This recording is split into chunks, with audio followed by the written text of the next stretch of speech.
SR shopping mall లో shopping చేయండి. ఈ కొత్త సంవత్సరానికి సరికొత్త కలెక్షన్స్ తో మెరిసిపోండి. నాణ్యమైన వస్త్రాలు, నమ్మకమైన ధరలు. SR shopping mall. మనతో పాటు సుమన్ టీవీలో ఉన్నారు పులి సీత. నమస్తే సీతక్క. నమస్తే.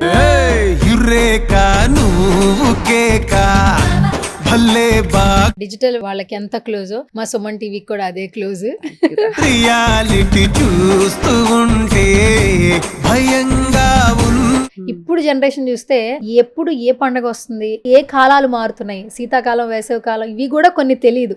ఆ జనరేషన్ లో ఉన్నందుకు బాధపడాలా? నాకేమనిపిస్తుంది అంటే ఫ్యూచర్ లో ఎటు పోతుందా, జనాభా ఎటు వెళ్ళిపోతారా ఏంటా అనే ఒక భయం కూడా వేస్తుంది ఒక్కొక్కసారి. చాగంటి గారు కానీ, గరిగిపాటి ఇలాంటి వాళ్ళు ఉన్నారు. ఈ యొక్క ధర్మం అనేది బ్రతుకుంది. వీళ్ళిద్దరు కూడా లేకపోతే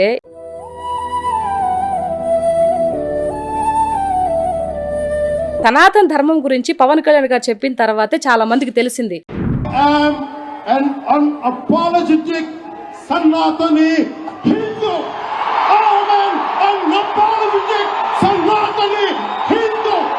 రీసెంట్ గా తిరుమల వెళ్ళావు, అక్కడ ఎలా ఉంది ఎన్విరాన్మెంట్, రిసీవింగ్ ఎలా ఉంది, ప్రసాదాల గురించి కూడా ఒక వీడియో పెట్టావు. అంటే రీసెంట్ సిచ్యువేషన్స్ వల్ల. ఈ లాస్ట్ ఇయర్ లో నేను 4 times వెళ్ళాను తిరుమలకి. అసలు ఎంత బాగుందో తెలుసా, అక్కడ యంగమాంబ సత్రంలో పెట్టే అన్నం కానీ, తర్వాత లడ్డు అయితే క్వాలిటీ కానీ, సో ఎంత బాగుందంటే.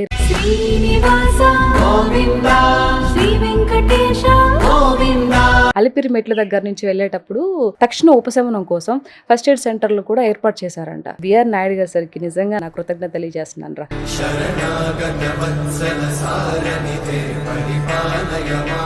సంక్రాంతి వస్తుంది అక్క, ఏంటి మీ ఊర్లో ఎలా ఉంటుంది హడావిడి? కోడి పందాలు, ముగ్గులు, గొబ్బెమ్మలు. సంక్రాంతి అంటే గుర్తొచ్చింది,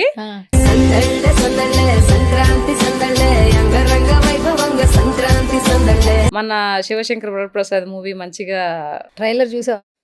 గరణమ్మ కూడా గుర్తొచ్చాడా? శశి ఏంటి వేలు చూపించి మాట్లాడతావేంటి? ఏమనుకుంటున్నావు? నువ్వు అంతగా తిట్టాలనుకుంటే లోపలికి వచ్చి తిట్టవు, అందరు చూస్తున్నారు. ప్లీజ్. నువ్వు పెద్దలో చేస్తున్నావు, అది మాత్రం ఏమి చెప్పట్లేదు. అది చెప్పకూడదుగా.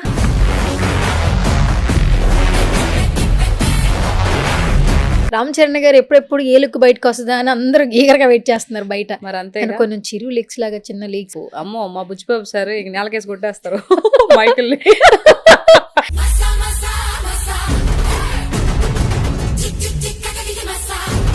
రామ్ చరణ్ గారి గురించి చెప్పబడలేదు, పులిబిడ్డ పులే. చెప్పడానికి మాటలు సరిపోవు రామ్ చరణ్ గారి గురించి. ఆయన యాక్టింగ్ మనం చూసే ఉన్నాం.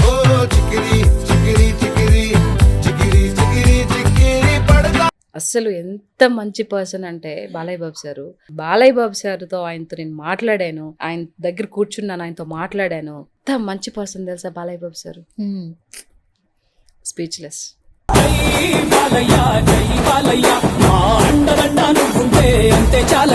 హాయ్, హలో, నమస్తే. This is Suvarna. Welcome to Suman TV. Right now నాతో పాటు స్పెషల్ గెస్టే ఉన్నారు. ఫెస్టివల్ వచ్చినప్పుడల్లా ఈ గెస్ట్ అలా మెరిసేసి వెళ్ళిపోతూ ఉంటారనమాట. టాపిక్ ఏదైనా డిజిటల్ ప్లాట్ఫామ్లో తన ఒపీనియన్ని చాలా ఫేర్గా చెప్తూ ఉంటుంది. పులి సీత రీసెంట్ టైమ్స్లో పులి సీత అనే బ్రాండింగ్ తనకు తనే క్రియేట్ చేసుకుంది. సో రైట్ నో మనతో పాటు సుమన్ టీవీలో ఉన్నారు. న్యూ ఇయర్ వచ్చేసింది. లాస్ట్ 2025 అయితే ఒక సెన్సేషన్ క్రియేట్ చేసింది తన మాటలతో, సినిమాలతో. 2026లోకి అడుగు పెట్టేస్తున్నారు. పెద్ది కూడా వస్తుంది, మంచి క్యారెక్టర్ చేస్తున్నారు. రైట్ నో సీత గారు ఉన్నారు, మాట్లాడేద్దాం. నమస్తే సీతక్క. నమస్తేరా, ఎలా ఉన్నావు? చాలా చాలా బాగున్నా. First of all happy new year.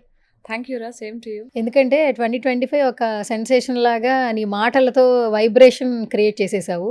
And almost past చాలా సంవత్సరాల నుంచి పులి సీత అనే ట్యాగ్ తీసుకున్నావు. అండ్ 2026 కూడా ఇంకా మంచిగా ఇటు సినిమా రంగంలో కావచ్చు, డిజిటల్లో కావచ్చు, మంచి పేరు తెచ్చుకోవాలని మేము కూడా మనస్ఫూర్తిగా కోరుకుంటున్నాం. థ్యాంక్ యూ రా, thank you so much. Yeah, so ఏంటి, ఎట్లా ఉంది లైఫ్? చాలా బాగుంది, చాలా బాగుంది. అందరూ న్యూ ఇయర్ వస్తుంది అనగానే రెజల్యూషన్ ఏంటి అంటుంటారు. ఏంటక్క నీ రెజల్యూషన్ ఏంటి? నాకు న్యూ ఇయర్ ఇది కాదురా, ఉగాదితో స్టార్ట్ అవుతుంది. Okay okay. నేను ఏదైతే అనుకుంటున్నానో అవి ఆ పనులు అవన్నీ ఉగాదితో స్టార్ట్ చేస్తాను. బేసిక్గా తెలియనప్పుడు ఒక రకంగానే, తెలిసిన తర్వాత కూడా మన తెలుగు సంవత్సరం ఉగాదితో సెలబ్రేషన్ చేసుకోవడం అనేది నాకు తెలిసిందనమాట. సో దాన్ని ఫాలో అయిపోదాం అని అనుకుంటున్నాను. సో ఉగాది వచ్చిన తర్వాత ఏదైతే నేను ఏం చేయాలనుకుంటున్నానో, చేయాల్సినవి ఏమున్నాయో అప్పుడు చెప్తాను. ఓకే, అందుకే తెలుగు కొత్త సంవత్సరాది అని చెప్పి అంటారు కదా, ఉగాది పండుగ మరి నిజంగా అంతే కదా, ఉగాది వస్తుంది అని అంటే సంవత్సరం మారుతుంది, పిల్లలకి మంచిగా ఎగ్జామ్స్ అయిపోయి నెక్స్ట్ క్లాస్లోకి వెళ్తారు, అసెంబ్లీలో బడ్జెట్ సమావేశాలు ప్రవేశపెడతారు, కొత్తగా రైతు ఏదైతే పంట పండించిన ధాన్యం ఏదైతే ఉందో ఆ టైంలోనే వస్తుంది ఈ మార్చ్ ఏప్రిల్ మధ్యలో. సో అది కదా, అంటే ప్రకృతితో పాటు కాలం అంతా మారుతూ టైమింగ్స్ అన్ని మారుతాయి. కానీ జనవరి అర్ధరాత్రి 12 గంటలకి వచ్చేది ఏంటో అదేం సెలబ్రేషన్ చేసుకుంటారు నాకు నిజంగా తెలియదు. ఓకే, తెలియనప్పుడు అందరం చేసుకున్నాం. సో తెలిసిన తర్వాత అయినా మనం మారితే పక్కన వాళ్ళు కూడా మారుతారనేది ఒక చిన్న ఒక ఇది తప్పితే ఇంకా అంతకు మించి మీరు చేసుకోకూడదు రుద్దాలనే విషయం కాదులే. కానీ మనం చెప్పే మాట 10 మంది వింటారు కదా అనే ఒక ఇదితో ఉగాదిని సెలబ్రేషన్ చేసుకుందాం అని చెప్పే నేపథ్యం తప్పితే ఇంకా అదర్వైజ్ ఏది లేదు. ఓకే, కాదు ఒక సంవత్సరం ఎలా అనిపిస్తుంది ఎప్పుడు చేసుకుంటావు అంటేనే, నువ్వు ఒకప్పుడు మనకు ఉండేవి పండగలకి ఉండేటటువంటి ఇంపార్టెన్స్, ఉగాదికి ఉండేటువంటి ఇంపార్టెన్స్ పెరిగేటప్పుడే శ్రీరామనవమి దగ్గర నుంచి అన్ని మనకి ఫెస్టివల్స్ మనం పెరిగే కొద్దీ మనకు చెప్తూ ఉండేవాళ్ళు, స్కూల్లో కావచ్చు ఇంట్లో కావచ్చు. ఇప్పుడు జనరేషన్ చూస్తే ఎప్పుడు ఏ పండగ వస్తుంది, ఏ కాలాలు మారుతున్నాయి, శీతాకాలం వేసవి కాలం ఇవి కూడా కొన్ని తెలియదు. ఆ జనరేషన్ లో ఉన్నందుకు బాధపడాలా, మన పాత మెమరీస్ ని మర్చిపోతున్నాం, ఎలా ఉండాలంటావు అసలు?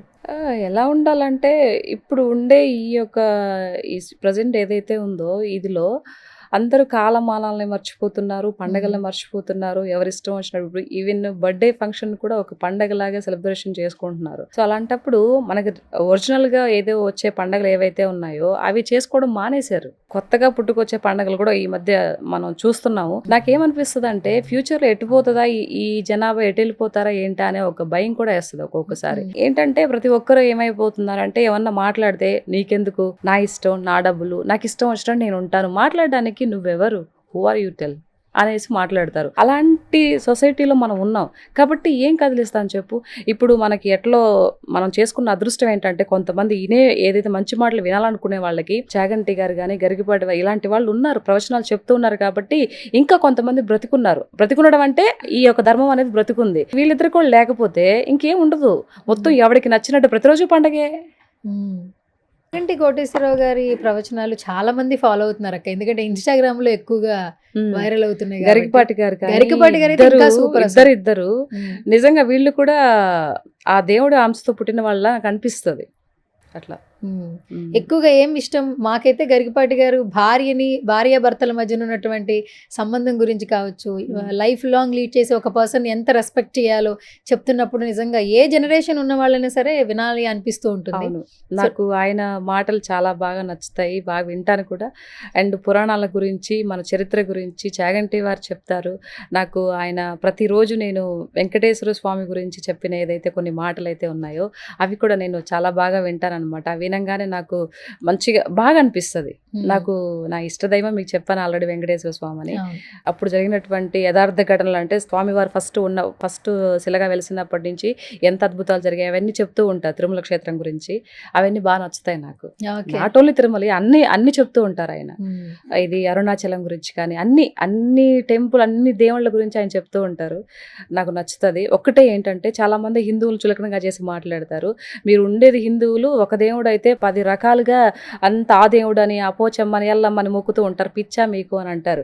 కానీ మాకు దేవుడు హిందువులు ఒకటే చెప్తున్నాను, మేము హిందువులు అందరం ఒకటే కానీ దేవుడిని కొలిచే స్వరూపం ఒకటే కానీ ఆ స్వరూపాన్ని పలు రూపాల్లో కొలుస్తున్నాం, అంతే తేడా. ఇది ఎవరైతే మా హిందూ ధర్మాన్ని, మా హిందువుల దేవుళ్ళని హేళన చేసి మాట్లాడతారో వాళ్ళు తెలుసుకోవాలి. ఇది దేవుడు ఒకడే కానీ మేము పలు రూపాల్లో కొలుస్తాం. అది ఓకే. ఇప్పుడు నీకు చెప్పావు ఇష్టదైవం అంటే వెంకటేశ్వర స్వామి. రీసెంట్గా తిరుమల వెళ్ళావు, అక్కడ ఎలా ఉంది ఎన్విరాన్మెంట్, రిసీవింగ్ ఎలా ఉంది, ప్రసాదాల గురించి కూడా ఒక వీడియో పెట్టావు, అంటే రీసెంట్ సిచ్యువేషన్స్ వల్ల. నేను అంటే ఇక్కడ పొలిటికల్ టాపిక్ గురించి మాట్లాడే నా ముఖ్య ఉద్దేశం కాదులే. కానీ అంటే నేను గత జగన్మోహన్ రెడ్డి గారు ముఖ్యమంత్రిగా ఉన్నప్పుడు నేను వెళ్ళి ఇది చాలా మందికి కొంచెం ఒక రకంగా అనిపించవచ్చులే కానీ ఉన్న వాస్తవాలు చెప్పాలి. అన్నం దగ్గర గురించి కానీ, లడ్డు దగ్గర నుంచి కానీ అన్ని అక్కడ సదుపాయాలు కూడా అంత ఇదిగా లేకపోతుండే. సర్లే అని చెప్పేసి నేను అప్పుడు నాకు మాట్లాడే అంత వాయిస్ కూడా అప్పుడు లేదు. ఇప్పుడు వెళ్ళిన తర్వాత తిరుమల మొన్న దట్టు ఇప్పటికి ఈ లాస్ట్ ఇయర్లో నేను 4 times వెళ్ళాను తిరుమలకి. అసలు ఎంత బాగుందో తెలుసా, అన్న ప్రసాదం అక్కడ యంగమాంబ సత్రంలో పెట్టే అన్నం కానీ, తర్వాత లడ్డు అయితే క్వాలిటీ కానీ, సో ఎంత బాగుందంటే రీసెంట్గా పోయినప్పుడు ఒక మాట విన్నాను అనమాట. అలిపిరి మెట్ల దగ్గర నుంచి వెళ్ళేటప్పుడు ఈ ఫస్ట్ ఎయిడ్ సెంటర్స్ ఉంటాయి కదా, ఎవరికైనా అంటే హృదయ సంబంధిత ఏదన్నా వ్యాధులు వచ్చినప్పుడు మెట్లు ఎక్కుతున్నప్పుడు ఆయాసం వస్తాయి కదా, సో అట్లాంటి తక్షణ ఉపశమనం కోసం ఫస్ట్ ఎయిడ్ సెంటర్లు కూడా ఏర్పాటు చేశారంట. అసలు ఎంత నిజంగా నేను బిఆర్ నాయుడు గారి సరికి నిజంగా నా కృతజ్ఞత తెలియజేస్తున్నాను రా. అంటే ఒక చిత్తశుద్ధి ఉండాలి, ఏదైనా ఒక పని చేయాలి అని అంటే చిత్తశుద్ధి లేకపోతే, భక్తి లేకపోతే చేయలేం. ఏదో డబ్బులు సంపాదించుకోవాలి, 4 రాళ్ళు వెనకేసుకోవాలి, తినేసేయాలి దేవుడి మీద వచ్చే సొమ్మంతా అని గత ప్రభుత్వంలో మనం చూసాము. ఇప్పుడు అలాంటిది ఏమీ లేకుండా పైన కొండ మీద ఎంత ప్రశాంతంగా ఉంచుతున్నారు అంటే ఆయనకి బిఆర్ నాయుడు గారికి వీలైనంత ఇదిగా ఎంత చేయాలో అంత చేస్తున్నారు. నిజంగా నాకు చాలా బాగా అనిపించింది. ఇంతకు ముందు తిరుమల వెళ్ళాలంటే మేము తిరుమల వెళ్ళాలనుకుంటున్నాము, ఎక్కడైనా మీడియా వాళ్ళు హెల్ప్ తీసుకుంటే మాకు త్వరగా దర్శనాలు వస్తూ ఉంటాయి, లేదంటే అక్కడ ఎవరినైనా ఒకళ్ళని పట్టుకుంటే పని అవుతుంది అనేది కొన్ని సంవత్సరాలు వింటూ ఉన్నాం. ఇప్పుడు తిరుమల వెళ్ళాలి అని ఎవరైతే అనుకుంటున్నారో ఏ రికమెండేషన్స్ లేవు, మీరు దేవుణ్ణి చూడాలంటే డైరెక్ట్ గా రావచ్చు అన్న ఒక పాత్ క్రియేట్ చేశారు నాయుడు గారు. నిజంగా హ్యాట్స్ ఆఫ్ చెప్పాలి, చిన్న పెద్ద అనే తేడా లేదు. నేను ఒకటే కోరుకుంటాను రా, నేను చూసిన తర్వాత నాకు ఎంత ఒళ్ళంతా పులకరించిపోయిందో అక్కడ ఆయన చేసే పనులు కానీ, ఆయన ఇది కానీ, ఆయన ఒక భక్తి కానీ, ఎంత ప్రజల్లో మొన్న నేను వీడియోస్ కూడా చూశాను, మొన్న ఏదో పేపర్లో కూడా చూశాను, ఆయన ప్రజల దగ్గరికి వెళ్ళి అక్కడ భక్తుల దగ్గరికి వెళ్ళి ఎలా ఉన్నాయి మీకు అనేసి అడుగుతున్నాడు. సో గత ప్రభుత్వంలో ఎప్పుడైనా చూసారా మీరు? దానికి అలా చేయాలి అంటే ఒక చిత్తశుద్ధి, భక్తి ఉండాలి దేవుడి మీద. మన దేవుడికి మన జీవితాన్ని ఇంతవరకు సంపాదించాలు, ఇంకటి నుంచి మన దేవుడికి మనం చెయ్యాలి, సేవ చేయాలి అనే ఒక తత్వం ఆయనకున్నందుకు నిజంగా వెంకటేశ్వర స్వామి ఆయనకి నిండు పుష్కలంగా ఆయుష్ని ప్రసాదించాలని, ఆయు ఆరోగ్యాలను ప్రసాదించాలని కోరుకుంటున్నారు sir. Thank you so much BR Naidu sir. Okay, super. So ఇప్పుడు నువ్వు మాటలు వింటూ ఉంటే ఒక తిరుమల వెళ్ళి వచ్చినంత ఆనందంగా ఉంది చెప్తుంటే. నిజంగా తిరుమల అనేది అందరికీ ఎమోషన్. ఎన్నిసార్లు వెళ్ళినా ఇంకా ఆ వెంకటేశ్వర స్వామిని చూడాలి అనే అసలు అక్కడ ఒక్క సెకండ్ అలా చూసినప్పుడు వీళ్ళు తోసేస్తుంటారు కదా. ఒక నిమిషం ఉంటాయో, నిమిషం కూడా ఉండవు. నిమిషం అంటే మేము 10,500 రూపాయలు టికెట్ పెట్టి కొని అది పనిగా చూద్దామని చెప్పేసి వెళ్ళామన్నమాట. అప్పుడు బాగా చూసాం. ఇక్కడ నుంచి ఈ ఏదైతే గడప ఉంటుందో అక్కడి నుంచి స్వామివారి దగ్గరికి వెళ్ళి చూసాము. అప్పుడు ఓకే అనిపించింది. అయినా కూడా అంతసేపు చూసినా కూడా మళ్ళీ బయటకు వస్తే కనిపించాడు ఆయన. అదే మహిమ. ఆ తర్వాత ఒకవేళ మన కళ్ళు మూసుకుంటే కనిపిస్తాడంటే కూడా ఇంక కనిపించాడు. ఆ నిమిషమే అక్కడ గుళ్ళో ఉన్నప్పుడే. ఎంత నిజంగా ఆ కోనేటి రాయుడు వాడు వెంకటేశ్వరుడు. నాకు ఆ మాట అనుకున్నప్పుడల్లా నాకు లైక్ లాస్ట్ టైం కూడా చెప్పాను, మన ఆయన మేము మాట్లాడుకుంటూ ఉంటాం, అది వేరే విషయం, కానీ ఎక్కువ మాట్లాడితే పిచ్చి అనుకుంటారు. అప్పుడప్పుడు దేవుడితో మాట్లాడతానంటున్నా, వద్దు నేను అదే ఇంక అడగొద్దు. సూపర్. ఓకే, సో ఎప్పుడు చూసినా నీలో పల్లె వాతావరణం, ప్రకృతి, నేచర్ కనిపిస్తూ ఉంటుంది. అదే ఇంకా మన ఇద్దరిని కూడా దగ్గర చేసిందని హ్యాపీగా చెప్తాను. ఎందుకంటే నీకు నో ఫిల్టర్స్, ఉన్నది ఉన్నట్టు ముఖం మీద మాట్లాడతావు, కల్మషం లేకుండా. ఈ జెన్జీ జనరేషన్లో కూడా ఇప్పటికీ నీకు పల్లెటూర్లు అంటే ఇష్టం, రైతు అంటే గౌరవం. దట్టు మీరు కూడా రైతు ఫ్యామిలీ, స్టిల్ ఇప్పటికీ బాగా అదే వర్క్ చేస్తూ ఉన్నారు. ఎన్ని జనరేషన్స్ ఉన్నా నిజంగా రైతు యొక్క ఇంపార్టెన్స్ తెలియచేయాలక్క. ఏంటక్క అసలు రైతుల పరిస్థితి ఏ విధంగా ఉంది? ఎందుకంటే ఈసారి వర్షాలు ఎక్కువ వచ్చాయి, పత్తి వేసిన వాళ్ళు ఉన్నారు, మిర్చి వేసిన వాళ్ళు ఉన్నారు, అందరూ కొంత లాస్ అయితే ఫీల్. నేను రైతుని, నువ్వు చెప్తున్నావు కదా, రైతు గురించి ఒక మర్చిపోలేని ఓడి చెప్తాను. ఒక ఆడబిడ్డ పెళ్ళైపోయిన తర్వాత తను ఏదైతే ఫస్ట్ ప్రెగ్నెంట్ అవుతుందో 9 నెలలు మోసిన తర్వాత ఆ బిడ్డ ఏదైతే పురిటి నొప్పులు పడి ఆ బిడ్డను కంటదో, యాజ్ యూజువల్ రైతు అంతే. నారు పోసిన దగ్గర నుంచి నారుని నీట్గా చేసుకొని, తర్వాత వాటిని నాటిచ్చి, వాటికి మందులు ఏదన్నా వేసుకొని, ఎరువులు వేసుకొని, ఒక మంచి పంటకు వచ్చి ఇడ్లి గింజ ఏర్పడి దాంట్లో ఇదయ్యేంత వరకు, కోతకు వచ్చేంత వరకు ఆ రైతు పడే కష్టం అది రైతు బిడ్డకి మాత్రమే తెలుస్తుంది. కనే తల్లితో నేను పోలుస్తున్నాను అంటే రైతు ఎంత గొప్పవాడో అర్థం చేసుకో. ఈరోజు 4 మెతుకులు మనం అందరం ఈ అన్నం నోట్లోకి వెళ్తుందంటే రైతు పండించకపోతే, అసలు ఇప్పుడు కొంతమంది చాలా మంది ఆ పొలాలను కూడా కొట్టేసి రియల్ ఎస్టేట్ అంట ఫ్లాట్ల కింద పెట్టేస్తున్నారు. వీళ్ళకి ఏమి ఇది నాకు అర్థం కాదు. అంటే డబ్బులు ఏం చేసుకుంటారో ఏంటో, అవసరానికి కావాలరా డబ్బు, అవసరం మించి కోట్లు. నేను ఈ సంవత్సరంలో 30 కోట్లు టర్న్ అవుట్ చేశాను రా, నెక్స్ట్ ఇయర్ అట్లీస్ట్ 40 అన్న. దేనికి? ఎందుకు? రోగాలన్నీ ఎక్కువైపోతున్నాయి. ఆ తక్కువ పంటలో ఎక్కువ చేయాలని చెప్పేసి. ఎందుకంటే వీళ్ళంతా కొట్టేయడం వల్ల తగ్గిపోతుంది. వీళ్ళు ఏం చేస్తారు, రైతులు తగ్గిపోయినప్పుడు 2-3 సార్లు వేయడానికి ట్రై చేస్తారు, పంట వేయడానికి తక్కువైనప్పుడు. ఆ పంట వేయడంలో ఏం చేస్తారు, వీళ్ళంతా మందులు వేస్తున్నారు ఎక్కువ, అంటే తొందరగా వచ్చేయడం కోసం. ఆ మందులు తిన్న అన్నాన్ని మనం తింటున్నాం. ఆ జబ్బులన్నీ మనకే కదా వచ్చేది. క్యాన్సర్లు, ఈ షుగర్లు, ఈ బీపీలన్నీ ఎక్కడి నుంచి వస్తాయి అనుకున్నారు? ఈ మందులు వాడడం వల్లే. సగం చెడగొట్టేది మనమే కదా, ప్రకృతిని చెడగొట్టేది మనమే కదా. మన బోయపట్టి గారు చెప్పినట్టు ప్రకృతిని మన చేతులారా మనమే నాశనం చేసుకుంటున్నాం. కాబట్టి ఇది ఎక్కడికో వెళ్ళింది. సో రైతు గురించి చెప్తున్నాం కదా. సో రైతు అంత కష్టపడతాడు కాబట్టి, రైతు లేకపోతే ఈరోజు మానవాళి లేదు. ఓకే. ఇప్పుడు మీరు అన్నట్టు ఒక సంవత్సరం ఏదైనా ఒక బిజినెస్ స్టార్ట్ చేస్తే నెక్స్ట్ ఇయర్ ఏం సాధించాలి, Yes. ఎన్ని టర్న్ ఓవర్స్ తెచ్చుకోవాలి, బిజినెస్ ఎలా ఎక్స్పాండ్ చేసుకోవాలి, ఇవే మాట్లాడుతుంటారు. ఒక సెలబ్రిటీ గురించి మాట్లాడతారు, లేదా ఒక కమర్షియల్ సెలబ్రిటీ గురించి మాట్లాడతారు, లేదా ఒక బిజినెస్ పార్ట్నర్ గురించి మాట్లాడతారు. రైతు గురించి ఎవరు మాట్లాడరు, రైతు గురించి ఎవరు ఫైట్ చేయరు. రైతుల కోసమే ఫైట్ చేయాలి. అవును. మీరు అన్నట్టు ఇప్పుడు వాళ్ళు బాగోపోతే మనం తినే అన్నానికి కూడా వాల్యూ లేదు. రైతు కుటుంబంలో పుట్టిన పిల్లలు కూడా ఇప్పుడు సిటీ వైపు చూస్తున్నారు, ఉద్యోగాలు చేసుకుంటున్నారు. ఫ్యూచర్ మొత్తం మీరు అన్నట్టు పొలాలు లేకుండా రియల్ ఎస్టేట్లు అయిపోయి, చుట్టూ బిజినెస్లు అయిపోయి, కమర్షియల్ కాంప్లెక్స్లు కనిపిస్తూ ఉంటే మనం తినే ఫుడ్ కూడా మనం క్వాలిటీ లేకుండా తిని రోగాల బారిన పడతాం. మీరు అన్న తర్వాత అట్లా అనిపిస్తుంది. రానున్న 20-30 ఏళ్లలో ఈ అన్నం కూడా పుట్టదు. రైతులు అనేవాడు ఉండడు. వీళ్ళు ఇలాగే ఈ తత్వం ఇలాగే ఇది చేస్తూ ఉంటే రైతు అనేవాడు ఉండడమ్మా. నేను చెప్తున్నాను కదా, ఉండడు. అంత ఇదైపోయి వాళ్ళ పిల్లలు కూడా ఎప్పుడు ఏం మట్టి విసుక్కుంటావు, ఏమి దున్నుతావులే, పోయి శుద్ధంగా అక్కడికి వెళ్ళి ఇది చేసుకుంటాము. ఇప్పుడు నేను ఒక రైతుని, నా బిడ్డను రైతు అవ్వాలని నేను కోరుకుంటానా? కాదు కదా. వాళ్ళ యొక్క విధి, మా పెద్దోడు నువ్వేమవ్వాలరా, ఏంటి నీ ఫ్యూచర్ అంబిషన్ అంటే నేను సాఫ్ట్వేర్ అవ్వాలనుకుంటున్నాను మమ్మీ. ఎందుకు? వాళ్ళ నాన్నలాగా, వాళ్ళ నాన్నకి ఎంఎస్సీ బీఈడీ పీజీ చేసినప్పటికీ వ్యవసాయం చేయాలని చిన్నప్పటి నుంచి ఇష్టం. మరి అదే బిడ్డకి, నా బిడ్డకి ఎందుకు రాలేదు? నా బిడ్డనే కాదు, ఎవరికి కూడా మా నాన్నలాగా అవ్వకూడదు. ఈవెన్ తల్లిదండ్రులు కూడా అదే అనుకుంటారు. ఇప్పుడు నేను పడిన కష్టం నా బిడ్డలు పడకూడదు అనుకుంటున్నాను కదా. సో అది ఎక్కువ పొలం ఉండేవాళ్ళు చేసుకుంటే తప్పులేదు, కానీ అలా కొందరు ఉండరు, వెళ్ళిపోవాలనుకుంటారు, మంచిగా జాబ్ చేసుకోవాలనుకుంటారు. కాబట్టి ఇంకొద్ది రోజులు పోతే ఈ రియల్ ఎస్టేట్ వ్యాపారం ఏదైతే వచ్చిందో దీంతో మొత్తము ల్యాండ్స్ అన్ని కొలాప్స్ అయిపోయి, పొలాలన్నీ కొలాప్స్ అయిపోతున్నాయి, తీసేసి ల్యాండ్లకి పెట్టేసి ఫ్లాట్ కింద చేసేసి ఇది ఇంత అని అమ్ముకుంటున్నారు. ఇంకెక్కడ పొలం చేస్తారు? ఉన్న ఎకరాలని కాస్త వీళ్ళు ఫ్లాట్ల కింద అమ్మేస్తే ఇంకా రైతు ఎక్కడ పండిస్తాడు? మరి ఇది అనార్థం కాదా? మరి అన్నీ ఎవరు మాట్లాడతారు వీటి గురించి? ఏదన్నా మాట్లాడితే నీకు అవసరమా, ఇది నా పొలం, నువ్వెవరు మాట్లాడడానికి? మా తాతల దగ్గర నుంచి వచ్చిన పొలం, నీకేంటి సంబంధం? ఏం మాట్లాడతాం చెప్పు? ఇప్పుడు ఈ మాట విన్నప్పుడు కూడా ఇలాంటి వాళ్ళు మైకులు ఇచ్చి కూర్చొని పెడితే ఇలాగే మాట్లాడతారు అనేసి కింద కామెంట్స్ పెడతారు.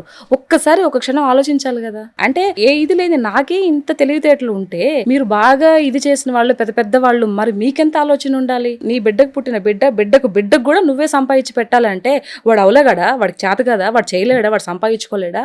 ఎందుకు అంత సోమరబోతులు చేస్తున్నారు? రియల్ ఎస్టేట్లని అవని ఇవని ఎందుకు అంత ఇది చేస్తున్నారు? 1000 కోట్లు ఏం చేసుకుంటారు? మహా అయితే మనిషి ఆయుష్ ఎంతరా? 50 ఏళ్ళు. 50 ఏళ్ళు కూడా బతకడానికి గ్యారంటీ లేదు. ఎవరు ఎప్పుడు పోతాడో కూడా తెలియదు. ఏం చేసుకుంటావు 1000 కోట్లు? పక్కన వాళ్ళు నోరు కొట్టి ఏం చేస్తావు నువ్వు? ఎంత బాధ అనిపిస్తుంది తెలుసా? ఇప్పుడు ఈ మధ్య ఒక టాపిక్ నడుస్తుంది. నేను ఈరోజు మార్నింగ్ ఏదో చూశాను. ఒక అమ్మాయి పెళ్ళయింది, ఒక పాప, అమ్మాయి 9th క్లాస్ సంథింగ్ 10th చదువుతుంది. ఆవిడ పిహెచ్డి చేసిందంట. ఏది భర్తను చూసుకుంటూ, ఇంట్లో పొలం పనులు చేసుకుంటూ, బిడ్డను చదివించుకుంటూ పిహెచ్డి చేసిందంట. మరి ఆ పిల్ల గురించి ఎవరైనా మాట్లాడతారా? ఆవిడ గురించి, ఆ పిల్ల కాదులే, ఆవిడ గురించి ఎవరైనా మాట్లాడతారా? ఎంతసేపటికి ఈ యొక్క వ్యవహారం గురించి మాట్లాడుతున్నారే. మరి లేనివాడు ఎప్పుడు లేనివాడుగానే ఉంటున్నాడుగా. ఉండేవాడు ఇంకా పై స్థాయికి వెళ్ళిపోతున్నాడు, లేనివాడు ఇలాగే ఉంటున్నాడు. ఇంకా ఇదిగా ఉండేవాళ్ళు చాలా మంది ఉన్నారు, పూర్గా ఉండేవాళ్ళు. ఎందుకు అలాంటి వాళ్ళకి ఎందుకు చేయరు? ఎందుకు చెయ్యాలి అని ఒక నేపథ్యం. ఇప్పుడు నాకు వచ్చే రూపాయిలో ₹1 నేనే అంటే నా మనస్తత్వం అది. ఏదైనా ఎవరైనా అడిగితే ఇచ్చేస్తున్నా, నా దగ్గర లేకపోతే నేను బాధపడుతున్నా. నేను ఎవరైనా ఒకరిని అడిగే సిచ్యువేషన్ కూడా అప్పుడప్పుడు వస్తుంది. కానీ మీకు 1000 కోట్లు ఉండేవాళ్ళు మీరు ఎందుకు చేయలేకపోతున్నారు? ఏమీ లేని నేనే చేస్తున్నాను అని అంటే, నాకు వచ్చిన డబ్బుల్లోనే అన్ని 1000 కోట్లు అంత ఆస్తులు ఉండేవాళ్ళు మీరు ఎందుకు చేయలేకపోతున్నారు? అదేమంటే నీకు మనసు ఉంది, మాకు లేదు, మేము చేయాలి, రూల్ ఏముంది, నా సంపాదన నా ఇష్టం కదా, ఎందుకు ఇవ్వాలి అనేసి మాట్లాడతారు. అలాంటి దిక్కుమాలిన సమాజంలో మనం బ్రతుకుతున్నాం. నాకు నిజంగా బాధేస్తుంది. ఇప్పుడు మీరు అన్నారు సోషల్ సర్వీస్. మీరు అన్న పాయింట్ ఏంటంటే చిన్నప్పుడే పేరెంట్స్ ఏంటంటే మన దగ్గర ఎంత ఉన్నా కూడా మనకి ఎంత సరిపోతుందో అంతే వాడుకుని మిగతాది ఒక నలుగురు పెట్టడానికి నీ మనస్తత్వం ఉండాలమ్మా. ఉండాలి. పెరిగేటప్పుడే పిల్లలకి అది చెప్పి పెంచుతారు. అందుకే ఒకప్పుడు ఏంటంటే మనకి కష్టం వస్తే ఒక నలుగురు వస్తారు కదా అనే భావన ఉండేది. ఒక పాట కూడా ఉంది, ఒక్కరై రావడం ఒక్కరై పోవడం, అంతే. నడుమ ఈ నాటకం ఉన్నా కూడా ఒక నలుగురు మన కోసం వస్తారనేది చెప్తూ ఉండేవాళ్ళు, జరుగుతూ ఉండేది. ఇప్పుడు ఏంటంటే స్వార్థం పెరిగిపోయింది, ఎవరికి ఎక్కడ వాళ్ళు పట్టినా స్వార్థం. మేము బాగుంటే చాలు అనే ఆలోచనలోనే ఉన్నారు. ఇవన్నీ మారే సిచ్యువేషన్స్ ఎక్కడా లేవు కదా. మారవు అవి, మారవు. ఇంకా అంటే సోషల్ సర్వీస్ ఏం చేస్తారు? కొన్ని ఉపద్రవాలు వచ్చేంత వరకు వీళ్ళు మారరు. ఎవరైతే అహంకారంతో వెలిగిపోతుంటారో, నాకేంటి, నేను మంచి ఇదిలో ఉన్నాను, నాకు ఒక మంచి స్థాయి ఉంది, ఒక మంచి హోదా ఉంది, ఒక మంచి పేరు ఉంది, దానికి తగ్గట్టు డబ్బులు ఉన్నాయి, నేను ఏదైనా కొంటాను, ఎవరినైనా ఇష్టం వచ్చినట్టు మాట్లాడతాను, నాకు ఇష్టం వచ్చినట్టు బిహేవ్ చేస్తాను, నాకు ఇష్టం వచ్చినట్టు బట్టలు కట్టుకొని ఉంటాను, తిరుగుతాను, ఎవడేమనుకున్నా నాకు సంబంధమే లేదు అని ఏదైతే ఈ నడమంత్రపు సిరి మీదకెక్కిన మాటలు ఉంటాయో, ప్రతి ఒక్కరికి జీవితంలో అవన్నీ అణచదొక్కడానికి ఒకరు వస్తారు. అది ప్రకృతి వల్ల రావచ్చు, లేకపోతే వేరే పర్సన్ వల్ల రావచ్చు, ఎలాగైనా రావచ్చు. కానీ అణచి మొత్తం అంత ఇది చేసి కింద కూర్చోబెడతాడు. అహంకారం పనికిరాదు. ఒక మనిషి ఎదుగుతూ ఉందంటే ఎదిగే నేపథ్యంలో చెవులు మూసుకోవాలి. మొత్తం ఎదిగి బాగా నీకు ఒక మంచి పేరు వచ్చిన తర్వాత నోరు మూసుకోవాలి, నోరు అదుపులో పెట్టుకోవాలి, లేకపోతే చాలా ప్రాబ్లమ్స్ వచ్చేస్తాయి. నీ వల్ల ఒక మాట ఇదైపోయి తూలి బయటకు వచ్చి బయట అందరు విని నిన్ను తిడుతున్నారు అని అంటే అది ఒక్క బ్యాడ్ నేమ్ నీకు ఒక్కదానికే కాదు, నీ పిల్లలకి, నీ భర్తకి, అంటే నీ ఫ్యామిలీకి. ఇన్ని సంవత్సరాలకి నువ్వు కష్టపడి సంపాదించుకున్న పేరు ఒక్క చిటికలో ఇలా పోయింది కదా. ఏం సాధించావు నువ్వు? దానివల్ల ఏం కూడగట్టుకుంటావు? ఒక్క సెకండ్ ఆలోచించు. మనిషి ఫ్రెండ్షిప్ కూడా చాలా మంది ఉంటారు. ఏదైతే ఫేస్ చేస్తున్న ప్రాబ్లంలో నువ్వు ఉన్నప్పుడు నువ్వు చేస్తుంది తప్పు అని ఎవరైతే నీ ఫ్రెండ్ నీకు చెప్తారో వాళ్ళు నీ రియల్ ఫ్రెండ్స్. లేదు నిన్ను ఇంకా ఎంకరేజ్ చేస్తూ సొసైటీతో మనకేం పని, నువ్వు ఇష్టం వచ్చినట్టు చేసి, నీకు ఇష్టం వచ్చినట్టు తిరుగు, నీకు ఇష్టం వచ్చినట్టు ఉండని చెప్పి ఎంకరేజ్ చేస్తారో వాళ్ళు ఖచ్చితంగా నీ పతనాన్నే కోరుకుంటారు. ఇది వాస్తవం. ఆపదలో ఉన్నప్పుడే నిజం ఫ్రెండ్స్ ఎవరా, లేకపోతే ఫేక్ ఫ్రెండ్స్ ఎవరా, నిన్ను ముంచే వాళ్ళు ఎవరా నీకు తెలుస్తుంది. నువ్వు ఇది కూడా తెలుసుకోలేనంత గుడ్డిగా బ్రతుకుతున్నావు అని అంటే ఇంతకన్నా మూర్ఖురాళ్ళు ఇంకొకరు ఉండరు. ఓకే. ఎస్. సో ఇప్పుడు సీత కాస్త పులిసీత అయింది. సోషల్ మీడియా ప్లాట్ఫామ్ని యూజ్ చేసుకుని ఎంతో మందికి ఇప్పుడు మీరు తెలుసు ఒక ఇంట్రడక్షన్ అవసరం అయ్యింది. ఇప్పుడు అందరు ఇప్పుడు నవడేస్ సోషల్ మీడియాని ఎలా వాడుతున్నారంటే పర్సనల్ అయిపోతున్నారు. అంటే పర్సనల్ లైఫ్, ప్రొఫెషనల్ లైఫ్ ఈ రెండింటికి తేడా లేదు. పర్సనల్గానే చాలా వరకు సోషల్ మీడియాలో ఉంటున్నారు. సోషల్ మీడియా ఎఫెక్ట్ చాలా మీద ప్రభావం చూపిస్తోంది. ఇన్స్టాగ్రామ్ అనే వేదిక ద్వారా డిఫరెంట్ ఫొటోస్ పోస్టులు చేయడము, వాళ్ళకి నచ్చినట్టు బిహేవ్ చేయడము. రీసెంట్గా ఒక రీల్ పెట్టారు ఒక ఫ్యామిలీ మెంబర్స్. ఏంటంటే ఒక తల్లి ఒక వీడియో చూసి చెప్తుంది, నేను ఇన్స్టాగ్రామ్లో కొన్ని వీడియోస్ చూస్తూ ఉంటాను, నేను చూడగలను, నా పక్కన నా కొడుకు అన్నం పెడుతూ ఉంటాను, తను కూడా చూస్తూ అమ్మ ఏంటి వీళ్ళు ఇలా ఉన్నారు ఏంటని అడుగుతున్నాడు. తను ఇప్పుడే మెచ్యూర్డ్, ఆలోచనలు మొదలయ్యాయి. వాడికి నేనేం సమాధానం చెప్పాలి అంటే నా పిల్లలకి నేను చెప్పలేను కదా, నీకు ఒక వయసు వచ్చాక చెప్తాను అని చెప్పేసి అని ఆవిడ ఒక మాట చెప్పడం జరిగింది. మిగతా వాళ్ళందరూ ఏమంటారంటే మేము అవకాశాల కోసం, మా కెరీర్ని బిల్డ్ చేసుకోవడం కోసం సోషల్ మీడియాలో యాక్టివ్గా ఉంటున్నాం అంటున్నారు. మరి మీరు కూడా గత పాస్ట్ 3-4 years నుంచి ఇన్స్టాగ్రామ్ ద్వారానే మీరు కూడా మీ కెరీర్ని బిల్డ్ చేసుకున్నారు. మరి మీరు దేన్ని అగ్రీ చేస్తారు? నేను ఈ మాట మొన్న కూడా ఎప్పుడో విన్నాను రా. అయితే కెరీర్ బాగుండాలి, మంచిగా మూవీస్లో అవకాశాలు రావాలి, మంచిగా ఇది అవ్వాలి అని అంటే వాళ్ళకి నచ్చినట్టు ఉండాలి, నచ్చినట్టు పొట్టి బట్టలు వేసుకుంటే వస్తాయి అనేసి కొంతమంది అపోహగా మాట్లాడుతూ ఉంటారు. అవి నేను వాటితో అస్సలు ఏకీభవించను. నేను పులి సీత అనే నేను అప్పుడు అలానే ఉన్నా, ఇప్పుడు ఇలానే ఉన్నా. నేను అకౌంటెంట్గా జాబ్ చేసుకుంటూ ఒక మూవీ ఆఫీస్కి ఒక పెద్ద స్టార్డమ్ ఉన్నటువంటి డైరెక్టర్ దగ్గరికి వెళ్తే నువ్వు జాబ్ చేసుకోమో ఏదైనా ఉంటే చెప్తామని చెప్పేసి అన్నారు. చెప్పారు, చేసుకుని వెళ్ళిపోయాను. బట్ ఎక్కడక్కడ ఇప్పుడు నా ఇన్స్టాగ్రామ్లో 4 years నుంచి మీరు చూస్తూ ఉన్నారు. నేను స్టార్ట్ అయ్యి 3 years అవుతున్నా ఇన్స్టాగ్రామ్ స్టార్ట్ చేసి. ఎక్కడ కూడా వల్గారిటీ ఎక్కడ లేదు. మరి ఇంతమంది ఫాలోవర్స్ నాకు ఏడికెళ్ళి నుంచి వచ్చారు అంటే వస్త్రధారణ చిలవిడిగా అన్ని చూపించుకుంటూ ఉండే దాంట్లో వస్తారా ఫాలోవర్స్? కాదు కదా. మనం ఉండే విధి విధానాలు ఫేమ్ అంటున్నారు, వైరల్ అంటున్నారు, మేము విచ్చలవిడిగా ఉండే అదే నచ్చి మాకు అవకాశాలు వస్తున్నాయి అంటున్నారు. అది నేను దాంతో ఏకీభవించి నేను చెప్తున్నాను కదా, అది రాంగ్. అది ఎవరైతే అలాంటి మాటలు మాట్లాడతారో ఆ మాటలు ఎవరు నమ్మకండి. ఇప్పుడు ఏదైతే వచ్చే యూత్ సినిమాలో చేయాలనుకునే వాళ్ళకి చెప్తున్నా నేను, అలాంటి మాటలు నమ్మకండి. మీరు ఎప్పుడు కూడా మీ గౌరవం అనేది మీరు కట్టుకునే బట్టలోనే ఉంటుంది. అంతే తప్పితే మీరు అన్నీ కనిపించుకుని ఇది చేసుకొని మాకు ఇలా పోతేనే ఇస్తారు అవన్నీ చెప్తే అదంతా వేస్ట్ మాటలు, ఎవరు నమ్మకండి. నేను అదే చెప్తున్నా, మీరు మీ యొక్క సంప్రదాయం కానీ మీ యొక్క గౌరవాన్ని మీరు గౌరవించుకొని మీరు ఉంటే అదే ఎత్తుక్కుంటూ వస్తుంది. టాలెంట్ అనేది ఎక్కడికి పోదు, అది ఉన్నప్పుడు ప్రతి ఒక్కరు సక్సెస్ అవుతారు. నేను ఏదైనా ఇప్పుడు 4 నిమిషాలు 5 నిమిషాల డైలాగు ఒక 1 అవర్ 2 అవర్స్లో నేర్చుకొని చెప్పగల కెపాసిటీ నాకుంది. అది నాకు బై బర్త్ వచ్చింది. నేను చిన్నప్పటి నుంచి అలా ఇది చేశాను కాబట్టి ప్రతి ఒక్కరికి టాలెంట్ ఉంటుంది. ఇది చూసుకోవాలి తప్పితే స్కిల్స్ని ఇది చేసుకోవాలి తప్పితే కట్టుకునే బట్టలో ఇలా వేసుకుంటే మనకు అవకాశాలు ఇస్తారు అదంతా ఏం లేదు, అదంతా అసలు నమ్మకండి. నేను అదే చెప్పేది, నేను నెక్స్ట్ వచ్చే జనరేషన్ వాళ్ళకి అదే చెప్తాను. నేను ఫ్రీడమ్ కావాలని చెప్తున్నారు కదా, స్వేచ్ఛ కావాలంటున్నారు. అంటే ఇప్పుడున్న ఆడపిల్లలు చాలా మట్టుకి కూడా ఒకళ్ళని చూసి ఒకళ్ళు నేర్చుకుంటున్నారు. ఓకే, దానికి నేను చెప్తాను, స్వేచ్ఛ కావాలి. మీరు ఈ సొసైటీలో ఉండాలి, బ్రతకాలి, మంచి పొజిషన్కి వెళ్ళాలి అని అంటే ఈ సొసైటీకి నచ్చినట్టు ఉండాలి. ఇప్పుడు నేనున్నాను, నేను ఏదైనా ఒక మాట మాట్లాడడమో లేకపోతే పొలిటికల్గా మాట్లాడడం వలన నేను మామూలుగా నార్మల్గా రీల్స్ చేసినప్పుడు నన్ను ఒక్కరూ అనలేదు. ప్రతి ఒక్కరు చాలామంది చాలా బాగా చేస్తున్నా, వెరీ నైస్ అని చెప్పి చాలామంది నాకు ఈవెన్ పొలిటికల్ నాయకులు ఎవరైతే ఉన్నారో వాళ్ళు కూడా నాకు అప్పుడు బాగా పెట్టారు. నేను ఎప్పుడైతే ఈ యొక్క పొలిటికల్ నుంచి వచ్చి జగన్మోహన్ రెడ్డి గారిని లేకపోతే ఒక వాళ్ళ పార్టీకి సంబంధించిన వ్యక్తుల్ని విమర్శించడం మొదలు పెడితే అప్పుడు నాకు ఈ బ్యాడ్ కామెంట్స్ ఇవన్నీ ఉంటాయి కదా, లా పదాలతో ఇవన్నీ వచ్చాయి. నేను డ్రెస్ కరెక్ట్గా చేసుకోకపోవడం వల్ల నాకు ఇది వచ్చింది కాదు. నేను అన్ని నీట్గా ఉన్నాను కాబట్టి, పొలిటికల్గా ఉన్నాను కాబట్టి నాకు అది వచ్చింది. ఇప్పుడు మీరు డ్రెస్ వేసుకోవడం వల్ల మీరు సొసైటీలో ఉన్నారు కాబట్టి మీ డ్రెస్ ఆ విధంగా చేస్తే, అంటే నేనేమంటానంటే మీరు ఆ విధంగా ఉండొద్దు, మీకు నచ్చినట్టు లేకుండా ఉండండి, మీకు ఇష్టం వచ్చినట్టు తిరగండి అని నేను చెప్పట్లా. కానీ దానికి ఒక పరిమితి ఉంటుంది. ఇప్పుడు నీ ఇంట్లో ఒక చెడ్డీ వేసుకొని తిరిగామనుకో, నీ ఇంట్లో మీ అన్నో తమ్ముడో అక్కో ఉంటారు కాబట్టి వాళ్ళకి నచ్చితే ఓకే, నచ్చకపోతే మీ అమ్మాయి చెప్తుంది మంచి బట్టలు వేసుకో అని చెప్పేసి, అది ఓకే. ఎవరు ఆహరించడం వల్ల, మీ యొక్క స్వేచ్ఛను ఎవరు ఆహరించడం వల్ల. కానీ పబ్లిక్ ప్లేసుల్లోకి వచ్చేటప్పుడు ఆ యొక్క బట్టలు ఏవైతే ఉన్నాయో మంచి వేసుకొని రండి. ఎందుకంటే సొసైటీలో మనం ఉన్నాం కాబట్టి సొసైటీ తగ్గట్టు కూడా బ్రతకాలి, ఆ ధర్మాన్ని మనం కాపాడాలి. లేదు మాకు నచ్చినట్టు ఉంటావు, విప్ప తీసుకొని తిరుగుతామంటే అది ఎలా కుదురుతుంది? అది నువ్వు అలా వేసుకోవాలనుకున్నప్పుడు, అది నువ్వు అలా వేసుకోవాలనుకున్నప్పుడు నీ ప్రైవేట్గా పెట్టుకోమ్మా. నువ్వు దాన్ని బయటకు వదిలిపెట్టి పిల్లలకు చూపించి, ఇప్పుడు 12-13 ఏళ్ళు ఉన్న వాళ్ళకి కూడా చేతిలో ఫోన్ ఉంది.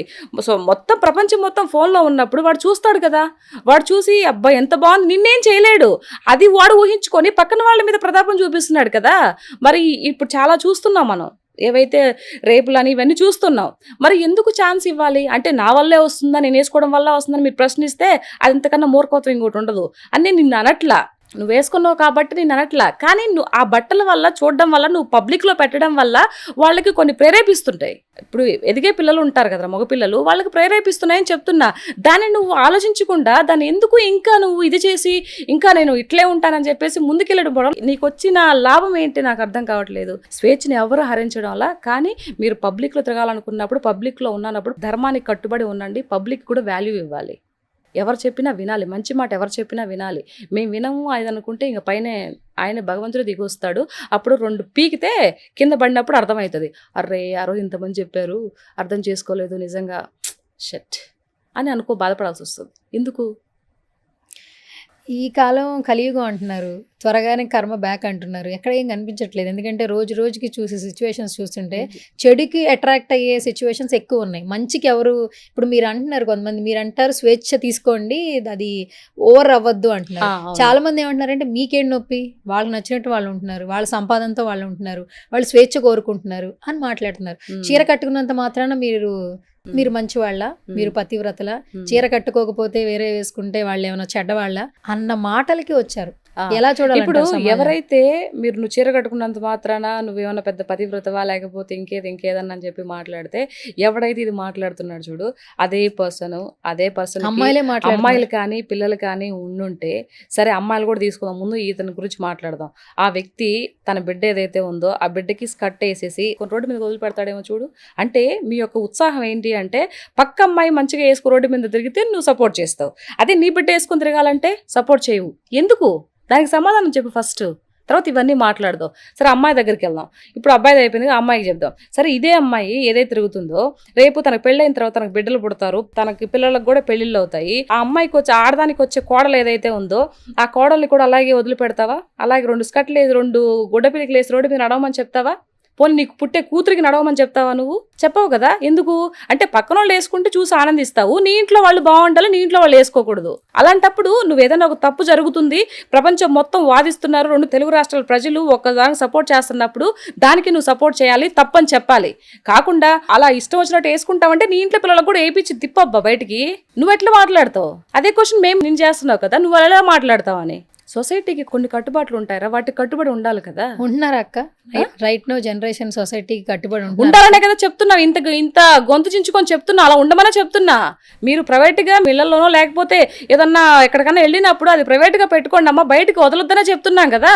దాన్ని బయటకు పెట్టి ఎందుకు మీరు భ్రష్టు పట్టి వచ్చే తరాన్ని ఎందుకు యువతను ఇది చేస్తున్నారు? మీ వల్ల చెడిపోతారనే కదా చెప్తున్నాము. మరి అంతే కదా. ఇప్పుడు సనాతన ధర్మం గురించి పవన్ కళ్యాణ్ గారు చెప్పిన తర్వాతే చాలా మందికి తెలిసింది, అరే సనాతన ధర్మం అంటే ఇదా అని చెప్పి చాలా మంది రియలైజ్ అయ్యి ఓహో ఇంత గొప్పదా మన ధర్మం అని చెప్పేసి ఆయన చెప్పిన తర్వాత తెలిసింది. ఆ పవన్ కళ్యాణ్ గారు అంటే మొత్తం ఇండియా మొత్తం తెలుసు, ఆయన ఒక పెద్ద సెలబ్రిటీ. సో నా బోటోళ్ళు ఇప్పుడు ఏదైతే ఈ సిచ్యువేషన్ మాట్లాడుతున్నారో వాళ్ళు కొంచెం 2 తెలుగు రాష్ట్రాలకు సంబంధించిన సెలబ్రిటీ, వాళ్ళు ఉండే తీరును బట్టే కదా చూస్తారు. నువ్వు ఒక సెలబ్రిటీ రా, నువ్వు మంచి ఒక స్కర్ట్ వేసుకోవచ్చు, నువ్వు నిన్ను చూసి నా బిడ్డ చెడిపోదని గ్యారంటీ ఏంటి? సనాతన ధర్మం గురించి పవన్ కళ్యాణ్ గారు చెప్తున్నప్పుడు అంతమంది విన్నప్పుడు ఒక పెద్ద సెలబ్రిటీ, నువ్వు కూడా ఒక చిన్న సెలబ్రిటీ అయినప్పటికీ నీ వేసుకునే వే ఆఫ్ డ్రెస్సెస్ కింద ఉండే వాళ్ళు చెడిపోరని గ్యారంటీ నువ్వు ఇస్తావా? ఇప్పుడు సొసైటీలో మంచిని ఇది చేసుకుంటారు, అట్ ది చెడుని కూడా ఓన్ చేసుకుంటున్నారు కదా. అది ఆ ఛాన్స్ ఇవ్వద్దు అని చెప్తున్నావు. వచ్చేటప్పుడు నీట్గా రమ్మని చెప్తున్నావు. ఓకే. అదే ఫ్యూచర్ లో పెళ్లిళ్ళు ఉంటాయా? నాకు తెలిసి ఉండవు. మీతోనే ఎండ్ అయిపోయింది. పెళ్లిళ్ళ సీజన్ కూడా అయిపోయింది. నెక్స్ట్ మాకు పెళ్లిళ్ళు జరగమంటారా? అంటే జరుగుతాయి అంటే మైండ్ సెట్ మారాలి. ఇది మైండ్ సెట్ మారే రకం కాదు ఇది. నువ్వు మైండ్ సెట్ మార్చుకుందాము అనే వెళ్తున్నప్పుడు కూడా ఎవడో ఒకడు చెడగొట్టేస్తాడు. ఇది మటుకు 100% వాస్తవం. అదెట్లా అక్క? అదంతే అది.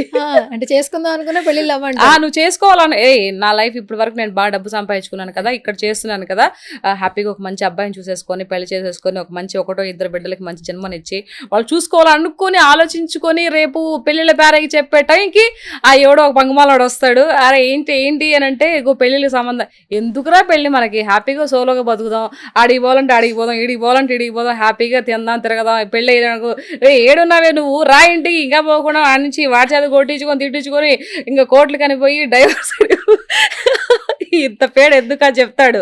సో దానివల్ల నువ్వు ఊహించుకోవడం అంతా ఏమైపోద్ది, ఇలా పడిపోయింది. అవునా కదా? రూల్స్ ఇష్టపడే వాళ్ళు నీలాగా మేము కూడా ఉంటాం అక్క, కొంచెం బాధ్యతగా. కాకపోతే ఏంటంటే నా పాయింట్ ఏంటంటే ఫ్యూచర్ లో పెళ్లిళ్ళు అక్కడ ఇప్పుడున్న పెళ్లిళ్ళకే వాల్యూస్ లేవు. స్వేచ్ఛ అని పెళ్లి చేసుకున్న వాళ్ళు హస్బెండ్ వదిలేస్తున్నారు, పిల్లలున్నా పట్టించుకోవట్లేదు, కెరీర్ అంటున్నారు, వేరే దారుల్లోకి వెళ్ళిపోతున్నారు. అంటే పెళ్లి మీద అభిప్రాయం తగ్గిపోతుంది.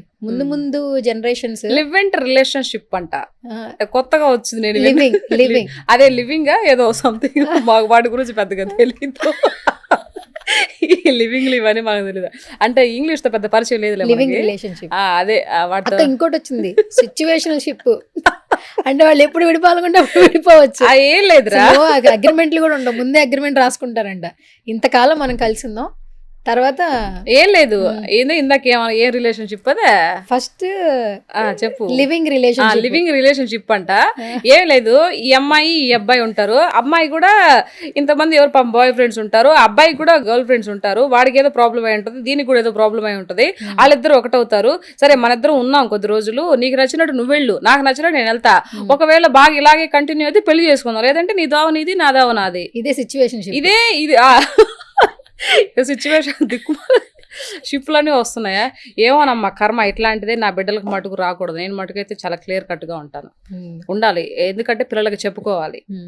3 బిడ్డలు కదా నీకు. నా బిడ్డలు చూడు ఎలా ఉంటారు అసలు. చూస్తాను అప్పుడప్పుడు రీల్స్ లో చూడు, రియల్ గా కూడా చూడు. అసలు ఈ సొసైటీతో ఈ ప్రపంచంతో మనకు పని లేదు. మనకు మా అమ్మ చిన్నప్పటి నుంచి మేము ఏం చెప్పామో, మా అత్త మా మామయ్య వాళ్ళకి ఏం చెప్పి పెంచారో ఆ విధంగానే ఉంటారు. నా కూతురు అయితే అట్లీస్ట్ అమ్మాయి ఏదన్నా ఒకటి పొట్టి డ్రెస్ ఎక్కడికి వేసుకోవాలంటేనే సిగ్గుపడిపోతుంది. వద్దు మమ్మీ నాకు అని. ఇప్పుడు తనకి 14 years. ఇష్టం ఉండదు, ఒక బంగారం మీద ఇష్టం ఉండదు, లేకపోతే ఇంకేదన్నా కొని వేసుకోవాలి, లేకపోతే రిచ్గా రెడీ అవ్వాలి, ఫ్యాషన్గా ఉండాలి, అలాంటి ఏమీ లేవు నా బిడ్డకి. నేను అనుకుంటాను నిజంగా ఇలాంటి బిడ్డలు నా కడుపున పుట్టడం నా అదృష్టమేమో అనుకుంటా. నా 3 బిడ్డలు అంతే, నా పెద్దోడు కానీ చిన్నోడు కానీ పాప కానీ. నా ఫ్యామిలీ వరకు నేను చెప్తున్నాను అదే మాటలు. బయట కూడా బిడ్డలు కూడా హ్యాపీగా ఉండాలనే చెప్తున్నాను, ఉండాలని నా తాపత్రయం. నా వరకు నేను చూసుకొని పోయే తత్వాన్ని కాదు నాది. సో ప్రతి ఒక్కరికి చెప్తున్నా, బిడ్డలు మంచిగా ఉండండి, నీట్గా ఉండండి.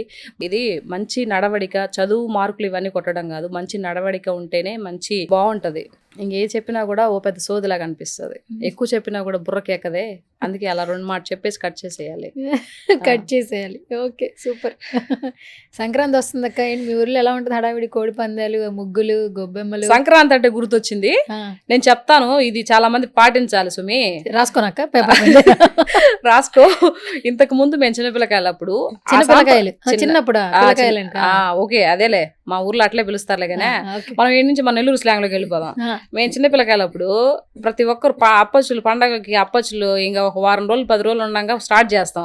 ఏందో తెలిసిన బియ్యం నానబోసి ఒక 2-3 చుట్టుపక్కల అమ్మలక్కలు అందరూ వస్తారు కదా, దంచి తెల్లవారుజాము 4 గంటలకు మొదలు పెడితే రోళ్ళు రోకళ్ళనంతా పూజించి దంచి మొదలు పెడితే మధ్యాహ్నం కాదు పొద్దున్న 7-8-9 గంటలకు అయిపోద్ది. ఒక 3-4 గంటలు రోకళ్ళు పూజిస్తారా? పూజించి దంచడం, బియ్యం దంచడం. మరి రోళ్ళు రోకళ్ళని పూజిస్తారా? మరి సంక్రాంతి అంటే ఏమనుకున్నాం, మాకు అట్లే మేము చిన్నప్పటి నుంచి అదే చూస్తా వచ్చాం, మా నాయనమ్మ దగ్గర నుంచి. నేను 4 ఏళ్ల నుంచి అదే పద్ధతి పాటిస్తున్నా. ఇప్పుడు స్టిల్ ఇదే పాటిస్తున్నా నేను. అదే ఇప్పుడు ఈ ఏదైతే ఈ మిషన్స్ ఇవన్నీ వచ్చాయి కదా, ఈ రోళ్ళు రోకళ్ళు పక్కన పెట్టేశారు ఆడోళ్ళంతా. అందుకనే తెలియదు, పక్కన పెట్టేసి పాపం ఒక్కొక్కరు ఈ సైజ్ తయారైపోయినరు. దేనికో తెలిసిన రోకళ్ళు తీసేయడం వల్ల ఈ సైజ్ అయ్యా, రోకళ్ళు రోళ్ళు తీసేయడం వల్ల ఈ సైజ్ తయారయ్యారా. పని చేస్తే కదా ప్రతి ఒక్క దాన్ని పచ్చడి నూరుకోవడానికి మిక్సీ, పిండి దంచాలి అని అంటే మిల్లు వెళ్ళి పరిగెడతా ఉంటాయి. మిల్లు దగ్గర వేయించుకురాపోయా, ఎందుకు మొగుడు చెప్పినా కూడా దంచుకుందాం మ్యాన్ అంటే, అబ్బాపో నాకు అసలు ఓపిక లేదు, నువ్వా ఏంది ఇప్పుడు దాకా తోటలో పని చేసి వస్తే నువ్వు ఇప్పుడు పిండి దంచమాట నా వల్ల అయిద్దా, నువ్వు పోయా అని చెప్పేసి ఆ మనిషి తిట్టి పంపించేస్తారు. ఏం దంచుకోలేరా? చిన్నప్పుడు మా అమ్మ జైలే, మా నాయనమ్మ జైలా, ఇట్లా చేసుకోవచ్చు కదా. ఆహా అట్లా కాదు, ఇప్పుడు అన్ని పెట్టేసి మిల్లు దగ్గరికి పోవడమే, వేపించుకుని రావడమే, వేపించుకొని వచ్చి పొయ్యి పెట్టి గెలకడమే. ఇంకా అరిసెలకి అరిసెలు అంటే మంచిగా నీట్ గా నానబెట్టుకొని దంచి అవి చేసుకుంటే ఇంట్లో ఒళ్ళు కూడా సంవత్సరం ఒకసారి ఒళ్ళు కరిగించుకోవడానికి ఏమబ్బా. ఈ వంతు జిమ్ములకు పోయి వేలు కట్టి జిమ్ములకు పోకపోతే పిండి దంచుకోరాదా? ఏమైద్దా? అబ్బాయి ఇంత బద్దకాల మరి మనుషులకే. పండగలు కూడా ఈ వచ్చే కొద్ది ఈ పండగలు కూడా ఉండవు, ఎప్పుడంటే అప్పుడే. ఇంకా వాళ్ళు ఇష్టం వచ్చినప్పుడు పెట్టుకుంటారు. నీ ఇంట్లో ఒక రోజు పండగ చేసుకో, నా ఇంట్లో ఒక పండగ, అది నా ఇష్టం. ఇట్లా అయిపోద్ది. ఇప్పుడు అందరికి పండగ అంటే చికెన్, ఫిష్, ప్రాన్స్ ఇవి మంచిగా వండుకు తినడమే పండగలా ఉంది. మీరు చెప్పినట్టు పిండి వంటలు, రోకళ్ళు పూజించడం నిజంగా ఇప్పటికీ చేస్తున్నారంటే చాలా గ్రేట్. నేను 4 ఏళ్ల నుంచి వీడియో పెడుతూనే ఉన్నాను కదా. ఓకే, ఇప్పుడు మళ్ళీ చూస్తాను. ఇప్పుడు మళ్ళీ రేపు నేను వెళ్తాను కదా, 4 గంటలకు మా మామయ్య లేపుతాడు. మా మామయ్య లేపేది, లేచి ఇంక స్నానం చేసి, లేకపోతే స్నానం చేయకపోయినా చల్లజామును కాబట్టి చలి ఉంటది కాబట్టి పళ్ళు గిళ్ళు దోముకొని నీట్ గా రెడీ అయ్యి మంచిగా చీర గిర కట్టుకొని పసుపు కుంకుమ తీసుకొచ్చి ముందు రోళ్ళు మా అత్త అంతా నీటి కడిగేస్తే అంతా పూజించి, ఆ రోళ్ళు రోకళ్ళను కూడా పూజించి ఇంకా దంచడం, ఈ బావ నేను దంచడం మొదలు పెడితే తెల్లవారుజామున పొద్దున్నే 8-9 అయిద్ది. 10 గంటలకు పాకం పట్టి అప్పచ్చులు చేస్తే 2-3 గంటలకు అప్పచ్చులు అయిపోతాయి. 3-4 కూర్చున్నాడు, నా పిల్లలు 3, నేను, మీ బావ, మా మామయ్య, మా అత్త కూర్చున్నామంటే అయిపోయా. మధ్యాహ్నం 2 గంటలకు అప్పచ్చులు కూడా అయిపోయా. 4 గంటలకు మొదలు పెడితే నా 2 గంటలకు అప్పచ్చులు కూడా అయిపోయా. ఇది కదా పండగ అంటే. ఈ లేస్తే సేపుడు మిల్లు దగ్గరికి పోయి ఆడించుకొని వచ్చి ఇది పండగ. అందరికి మీ అంత ఓపిక ఓపిక తెచ్చుకోవాలమ్మా. ఎందుకుంటది ఓపిక? మైండ్ సెట్ అదే చెప్తున్నాను కదా నేను. మైండ్ సెట్ మారండి. అక్కలు కానీ ఎవరైనా మంచిగా దంచుకొని చేసుకోండి అమ్మా, బాగుంటది, ఒళ్ళు తగ్గుతుంది. ఎందుకు ఆ వంతులు లావ్ అయిపోయి కొలెస్ట్రాల్ వచ్చేసి షుగర్లు వచ్చేసి సంవత్సరం ఒకసారి కష్టపడలేదు వీరా. అది ఓకే, మొత్తానికి పిండి వంటలన్నీ రెడీ చేసేస్తావు అయితే పండగ అనగానే. 4 పిండి వంటలు చేసేస్తాం. సినిమాలకు వెళ్తారు అక్క ఫెస్టివల్స్ కి? సినిమాలకి ఓకే, వీలుంటే వెళ్తాము, లేకపోతే లేదురా. మరి ఈ సంక్రాంతికి మన శివశంకర్ వరప్రసాద్ గారు మర్చిపోయినా, అసలు ఈ విషయం గురించి మర్చిపోయినాం. మన చిరంజీవి గారి మూవీ రిలీజ్ అవుతుంది కదా, కంపల్సరీ వెళ్తాం అబ్బా. మా ఇంట్లో అందరూ చిరంజీవి గారి ఫ్యాన్స్. చిరంజీవి గారి ఫ్యాన్స్. మా చిన్నోడు ఒకడు ప్రభాస్. ఇద్దరు కలిసి వస్తున్నారు కదా అక్క, ముందు ఆయన వస్తున్నారు, తర్వాత ఈయన వస్తున్నారు. ప్రభాస్ ఫ్యాను. పెద్దోడు గాయత్రి పవన్ కళ్యాణ్ గారికి బాగా ఇష్టం అనమాట. చిరంజీవి గారు పవన్ కళ్యాణ్ గారు అంటే బాగా ఇష్టము. తర్వాత రామ్ చరణ్ గారి మూవీస్, ఆ తర్వాత రవితేజ మూవీస్, ఇలాంటి అన్ని చూస్తారు. చిరంజీవి గారు పవన్ కళ్యాణ్ గారు అంటే బాగా ఇష్టము, అన్ని సినిమాలు చూస్తారు. వస్తుంది కాబట్టి మన శివశంకర్ వరప్రసాద్ మూవీ మంచిగా సూపర్ డూపర్ హిట్ అవ్వాలని మనస్ఫూర్తిగా కోరుకుంటున్నాను. ట్రైలర్ చూసావా? చూసా, బాగుంది. ఏంటి మరి గరణమ్మ కూడా గుర్తొచ్చాడా? మరి అట్లనే ఉంది కదా. శశి ఏంటి అమ్మో, వదిలేస్తే మొత్తం డైలాగులు మొత్తం చెప్పేసినట్టు. లుక్ చాలా బాగుంది గారు బాగా చేశారు. ఆయన కోపంగా నేను చూడంగానే శశి ఏంటి అని అనగానే అంత గట్టిగా అరగకు, కొంచెం లోపలికి తిట్టమనగానే అక్కడ నాకు అది చిరంజీవి గారి మ్యానరిజం అది. అది ఆయనకి ఆయనే తోపబ్బా, ఆయనకి ఎవరు లేరు ఇంకా అసలు. అట్లాంటి కామెడీ సీన్స్ కానీ ఎలాంటి సీన్ అయినా కూడా చిరంజీవి గారు చాలా బాగున్నారు ఇప్పుడు ఈ లుక్ లో కూడా. అవును కదా, తగ్గారు, చాలా బాగున్నారు. అవును. అందుకే గాడ్ ఫాదర్ కొంతమంది బాస్ అనే ఒక వైబ్రేషన్ రాగానే చిరంజీవి గారు boss is always back actually. Eager గా వెయిట్ చేస్తున్నారు. దట్టు పండగ అప్పుడు వస్తున్నారు. మా చిన్నప్పుడు పండగ అంటే చిరంజీవి గారి సినిమా మృగరాజు గాని సినిమాలు ఏం వచ్చినా కూడా ఫెస్టివల్ కి రిలీజ్ చేసేవాళ్ళు. సంక్రాంతికి ఒక సినిమా పెట్టుకునేవాళ్ళు. మా నాన్నగారు అట్లా తీసుకెళ్తూ ఉండేవాళ్ళు గుర్తుంది. ఇప్పుడు చాలా సంవత్సరాల తర్వాత అనుకుంటా చిరంజీవి గారిని ఫెస్టివల్ అప్పుడు చూస్తున్నాం అనిపిస్తుంది. అవును, అండ్ అందరూ ఈగర్ గా వెయిట్ చేస్తున్నారు. దట్టు ఇంకొకటి ఏంటంటే మన అనిల్ రావుపూడి గారి మూవీస్ అని ఎలా ఉంటాయి మనకు తెలుసు. ఫన్ సీరియస్ అన్ని ఉంటాయి. అలాంటి డైరెక్టర్ చేతిలో ఈ రోజు మన చిరంజీవి గారు అలాంటి ఒక ఫన్నీ ఫ్యామిలీ రోల్ చేస్తూ ఇది రెండు ఎట్లా ఉంటదంటే ఇంకా వేరే లెవెల్ అనమాట వీళ్ళిద్దరు కాంబినేషన్. సో మేము కూడా వెయిట్ చేస్తున్నాం అనమాట ఎలా ఉండబోతుందా అని. సో ఏదేమైనా మా చిరంజీవి గారికి అండ్ మా అనిల్ రావుపూడి సార్ గారికి ఇద్దరికి పెద్ద all the best. Super duper hit అవ్వాలని మూవీ మనస్ఫూర్తిగా కోరుకుంటున్నా దేవుడిని కూడా. అండ్ నయనతార గారు చిరంజీవి గారి కాంబినేషన్ కూడా చాలా బాగుంది. ఫ్యాన్స్ వెయిట్ చేస్తున్నారు వీళ్ళిద్దరి కాంబినేషన్ రేపు ఆన్ స్క్రీన్ ఎలా ఉంటుంది ఏంటి అనేది. సూపర్, ఇంకా సమస్య లేదు. ఓకే కాదక్క, మరి చిరంజీవి గారి గురించి చెప్పావు. ఓకే, ఎప్పుడు మాట్లాడినా పవన్ కళ్యాణ్ గారి గురించి చెప్తావు, ఇద్దరు గురించి మాడేసుకున్నావు. నువ్వు పెద్దలో చేస్తున్నావు, అది మాత్రం ఏమి చెప్పట్లేదు. చెప్పకూడదుగా. చికిరి చికిరి సాంగ్ వచ్చింది, 100 million పైకి వెళ్ళిపోయింది. అంత హైప్ క్రియేట్ అయిందంటే సినిమా మీద అంత. రామ్ చరణ్ గారు ఎప్పుడెప్పుడు ఏ లుక్ బయటకు వస్తుందా అని అందరూ ఈగర్గా వెయిట్ చేస్తున్నారు బయట. మరి అంతే, కొంచెం చిరు లీక్స్ లాగా చిన్న లీక్స్ ఏమైనా చెప్పాలి. అట్లా చెప్పకూడదు, తప్పు. అమ్మో మా బుజ్జిబాబు సార్ ఇంక నెలకేసి కొట్టేస్తారు మైకిల్ని. ఆయన కూడా మైకిల్ కొడతారా? ఆయన ఉప్పిన మూవీ చూడాలి నువ్వు. అవునా? మా కృతి శెట్టితో అమ్మాయికి తెలుగు రాదు, ఈ తెలుగు డైలాగులు ఈయన చెప్పించుకొని ఆ ఎక్స్ప్రెషన్ ప్లస్ డైలాగులు అన్ని ఒకేసారి రావాలంటే ఆయన పడిన బాధలు తిప్పలు భగవంతుడి గరిక. మరి ఇప్పుడు జాహ్నవి తెలుగు బాగా వస్తుంది, తెలుగు అమ్మాయి బాగా మాట్లాడుతుంది. మాతోనే మాట్లాడింది అక్కడ దేవరా సినిమా. అంత డైలాగ్ నా అమ్మాయి చెప్పింది అని అంటే తెలుగు తట్టు అటు ఇటు కాకుండా పర్ఫెక్ట్ గా చెప్పింది తెలుసా. మనం తెలుగు మాట్లాడితే ఎలా ఉంటుందో అలా చెప్పింది ఆ పిల్ల. అసలు ఆ చికిరీ సాంగ్ లో రామ్ చరణ్ గారి పక్కన పేరు ఎవరు వస్తారని క్యూరియస్ ఉంటది. బట్ ఎప్పుడైతే జాహ్నవి గారిని చూసిన తర్వాత అసలు నిజంగా వీళ్ళిద్దరు కాంబినేషన్ అల్టిమేట్ ఉంటది అనుకుంటా. ప్యూర్ బాండింగ్ ఎట్లుంటుందో ఒక కపుల్ మధ్యన, లేదా లవ్ స్టోరీ ఏం వస్తుందో తెలియదు కానీ ఒక సాంగ్ తో మేము స్టోరీలు వెళ్ళేస్తున్నాం. అసలు రామ్ చరణ్ గారి గురించి చెప్పబడలేదు, పులిబిడ్డ పులే కాబట్టి అసలు చెప్పడానికి మాటలు సరిపోవు రామ్ చరణ్ గారి గురించి. ఆయన యాక్టింగ్ మనం చూసే ఉన్నాం ఆల్రెడీ. దట్టు నేను వినయ్ విజయరామలో ఆయన దగ్గరుండి చూశాను. ఆయన ఇది కానీ స్పీచ్లెస్ అనమాట. ఇంక వీళ్ళిద్దరు కాంబినేషన్ ఎలా ఉంటుంది చెప్పు. ఈయన లెజెండరీ హీరో కొడుకు, ఆ అమ్మాయి లెజెండరీ హీరోయిన్ కూతురు, ఇద్దరు కలిస్తే బ్లాక్ బస్టర్. ఎప్పుడు వస్తుంది అని చెప్పగలవా? మార్చ్ లో వస్తుందేమో, 2 నెలల్లోనే. ఓకే సూపర్, చూద్దాం మొత్తానికి. బాబు సార్ అక్కడ ఉండేది ఎవరు అనుకుంటున్నావు? మరి ఓకే మామూలు కథ కాదు, సానా పెడుతున్నాడు బాగా బాబు సానా. Okay super. ఇండస్ట్రీ అనగానే గాడ్ ఫాదర్ మెగాస్టార్ గారు గుర్తొస్తుంటారు. బట్ నీకు గాడ్ ఎవరంటే జై బోయపాటి సీను గారు. ఎప్పుడు చెప్తూ ఉంటావు బోయపాటి గారిని లైఫ్ లో మర్చిపోలేనని. రీసెంట్ గా అఖండ, నాకు ఈ మధ్య కాలంలో అఖండ పార్ట్ 2 చేసిన తర్వాత నాకు పర్సనల్లీ ఒక మంచి పర్సన్ అంటే ఇలా ఉంటాడా అని అనిపించింది. ఓన్లీ మన నందమూరి బాలయ్య బాబు సార్. అస్సలు ఎంత మంచి పర్సన్ అంటే బాలయ్య బాబు సారు. నిజంగా నేను చిరంజీవి గారితో వీళ్ళతో మాట్లాడలేదులే కానీ జస్ట్ ఆయనకి అభిమానం నేను చిరంజీవి గారికి. కానీ బాలయ్య బాబు సార్తో ఆయనతో నేను మాట్లాడాను, ఆయన దగ్గర కూర్చున్నాను, ఆయనతో మాట్లాడాను.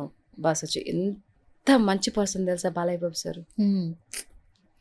స్పీచ్లెస్ నిజంగా. నేను దగ్గరుండి నేను చూశాను కాబట్టి డౌన్ టు ఎర్త్ పర్సన్ అబ్బా. అలాంటి పర్సన్ మళ్ళీ ఇంకా రారు, వేరే వాళ్ళు ఉండరు. ద లెజెండరీ హీరో అయ్యండి, హ్యాట్రిక్ కొట్టినటువంటి ఎమ్మెల్యేగా పనిచేస్తున్నటువంటి వ్యక్తి. ప్రతి ఒక్కరితో ఎంత బాగా అందరిని పలకరించడం, ఆర్టిస్ట్ని పలకరించడం, లొకేషన్లో ఎంత బాగా ఎంత హుందాతనంగా ఉంటాడు రా. జై బాలయ్య. ఆయన ఎక్కడొస్తే అక్కడ ఒక వైబ్రేషన్. అసలు ఆయన ఒక ఈవెంట్ లో ఫస్ట్ బ్లడ్ లో ఉందమ్మా వైబ్రేషన్. కాదక్క ఫస్ట్ అటాక్ ఆయన మైక్ మీద చేస్తారు ఎందుకు? గెర్రా గెర్రా గెర్రా తిప్పుతూనే ఉంటారు మైక్. ఎక్కడికైనా ఎప్పుడైనా కింద పడిపోద్దాం అని భయం వేస్తుంది నాకు. ఆ బ్లడ్ కున్నటువంటి పొగరు అది నిజం. అంటే ఆయన అసలు అది వచ్చేస్తుంది ఆటోమేటిక్గా మైక్ ఇలా చేయడం. అంటే ఆయన చేసినట్టు వేరే వాళ్ళు ఎవరైనా చేయరు కదా అని అంటే ఒక్కొక్కరు ఒక్కొక్క స్టైల్ ఉంటుంది. అది బాలయ్య బాబు స్టైల్ అది. ఫోన్ కూడా జేబులో ఇసిరేస్తారు కదా, ఇసిరేస్తారు పట్టుకోలేదా పర్లేదా. కొన్ని అసలు భలే హైలైట్ అవుతాయి అసలు. ఆయన బయటకు వచ్చి చేసే చిన్ని ఉంటాయి కదా మూమెంట్స్, అవి వైరల్ చేసేస్తారు. That is Balayya. That is చెప్పారు కదా ఆ బ్లడ్ లో ఆ పొగరు ఆ పవర్ అలా ఉంటుంది. So sweet. థ్యాంక్ యూ అక్క, thank you so much. So నేను ఎప్పుడు పిలిచిన హార్ట్ ఫెల్ట్ వస్తావు, నాకు కూడా చాలా సంతోషంగా ఉంటుంది. అందరు రెడీగా ఉంటున్నారు మనకి ఛాయలు కాఫీలు ఇవ్వడానికి. ఈ మధ్యకాలంలో మనం చేసిన ఇంటర్వ్యూ నువ్వు పాలెత్తి పాలు పోసుకోవడానికి రెడీగా ఉన్నావు అన్నావు. అందరూ నాకు ఇన్స్టాగ్రామ్ లో మెసేజ్ చేశారు చాయ్ కాఫీలు రెడీగా ఉన్నాయి వచ్చి తాగలండి అని. సో చక్కపోయి తాగేసొద్దాం ఏముందా. ఏ ఇంటర్వ్యూ చేసినా కూడా మంచిగా రీచ్ వెళ్తుంది. దట్టు మనం చాలా ఫన్నీగా చేస్తాం రా. ఎవరిని నొచ్చుకునే విధంగా ఒకరు తిట్టే విధంగా మనం ఆ కాన్సెప్ట్ మన మైండ్ లో ఉండదు కాబట్టి, అంటే మనం మాట్లాడుతున్నాం అంటే నలుగురు నొచ్చుకోకుండా హ్యాపీగా ఉండే విధంగా హెల్దీ వాతావరణంలో మనం ఇది చేసుకోవాలి. ఎవరిని బాధ పెట్టే ఉద్దేశం మనది కాదు కాబట్టి, మంచి చెప్పే ఉద్దేశం మాత్రమే మనది. ఇది గ్రహిస్తే చాలు ప్రజలు, అంతే, అంతకుమించి ఏం లేదు. ఓకే. సీత ఎలా డిజిటల్ వాళ్ళకి ఎంత క్లోజో మా సుమన్ టీవీకి కూడా అదే క్లోజ్. ఇలాగే ఇంకా సక్సెస్ఫుల్ గా నీకు పాలిటిక్స్ చేయడం రాదు, బట్ పాలిటిక్స్ అంటే ఇష్టం. ఎందుకంటే ప్రజలకి మేలు చేయాలంటే ఏం జరగాలో తప్పు ఒప్పు పాయింట్ మాట్లాడతావు కాబట్టి నువ్వు పాలిటిక్స్ వైజ్ కూడా చాలా మంది లైక్ చేస్తున్నారు. బట్ సినిమాలు ఇంకా చేయాలని నేను మనస్ఫూర్తిగా కోరుకుంటున్నా. పెద్దిలో ఒక మంచి క్యారెక్టర్ నుంచి తర్వాత మంచిగా ఇండస్ట్రీలో ఏంటంటే రూట్స్ ఏమీ లేకుండా ఇండస్ట్రీకి వచ్చావు. అంటే ఇది ఒక్క మాట చెప్పాలరా, అంటే నాకు టాలెంట్ ఉంది, అందం, అభినయం ఏదో కొద్ది గొప్ప అన్నీ ఉన్నాయిలే కానీ, బట్ ఏదేమైనా కూడా డైరెక్టర్లు మనకు అవకాశం ఇస్తేనే అది జరుగుతుంది. అవకాశం ఇవ్వకపోతే ఏది జరగదమ్మా. ప్రతి ఒక్క టాలెంట్ని గుర్తించి ఒక చిన్న అవకాశం అడగడంలో తప్పులేదు. సుమన్ టీవీ ద్వారా అడుగుతున్నానులే. సో ప్రతి ఒక్కరూ ఒక చిన్న అవకాశాన్ని ఇస్తే నా ఇది కూడా ఏంటి టాలెంట్ అని నిరూపించుకోగలుగుతాను. కాబట్టి ప్రతి ఒక్క డైరెక్టర్కి నా యొక్క విన్నపం, ఒక మంచి అవకాశం ఉంటే ఇవ్వండి. Thank you so much. తప్పకుండా నీ గట్స్ కి నీ చెరీష్ కి తప్పకుండా ఆ గాడే ఆ నేచర్ ని ఎలా మిమ్మల్ని కలిపిందో ఇండస్ట్రీకి, అట్లాగే అన్ని మంచి జరగాలని 2026 ఇంకొక మార్క్ క్రియేట్ చేయాలని మా సుమన్ టీవీ నుంచి మనస్ఫూర్తిగా కోరుకుంటుంది ఈ Suvarna. Thank you so much. Final గా మా సుమన్ టీవీ గురించి ఏమైనా చెప్పు. కానీ మీరు ఎన్ని ఇంటర్వ్యూలు ఇచ్చినా మా ఛానల్లో ఇచ్చిన ఇంటర్వ్యూస్ చాలా బాగా రీచ్. అవునవును, నిజంగా సుమన్ టీవీ ఏదైతే ఈ సుమన్ టీవీ స్థాపించిన వ్యక్తి సుమన్ గారు, ఆయనకి నిజంగా భగవంతుడు మంచి ఆరోగ్యాలు ప్రసాదించాలి. ఈ సుమన్ టీవీ చాలా మంది బయట ఎవరైతే ఉన్నా తెలియని ఇది ప్రాబ్లమ్స్లో ఉన్న వాళ్ళని కూడా తీసుకొని వచ్చి ఇంటర్వ్యూ చేస్తూ వాళ్ళకి మంచి జరిగేటట్టు చేస్తున్నారు. నువ్వు కానీ చాలామంది ఉన్నారు యాంకర్స్, వాళ్ళందరూ కూడా. సో సుమన్ టీవీ ద్వారా ఇంత మంచి పనులను చేపట్టే కార్యంలో ఆయన కూడా ఒక భాగంగా ఉన్నాడు కాబట్టి సుమన్ గారు కూడా నిజంగా సుమన్ టీవీకి నేను కృతజ్ఞత తెలియజేస్తున్నాను రా. మంచిని బాగా ఇది చేస్తున్నారు, బయటకి ఇది వస్తున్నారు, చాలా మంది హెల్ప్ చేస్తున్నారు. అంతకన్నా ఏం కావాలి చెప్పు. థ్యాంక్ యూ అక్క, thank you so much and all the very best. Advance happy pongal. Thank you రా, నీకు కూడా same to you and Suman TV ఫ్యామిలీకి కూడా అడ్వాన్స్గా wish you happy pongal. Thank you so much. Thank you.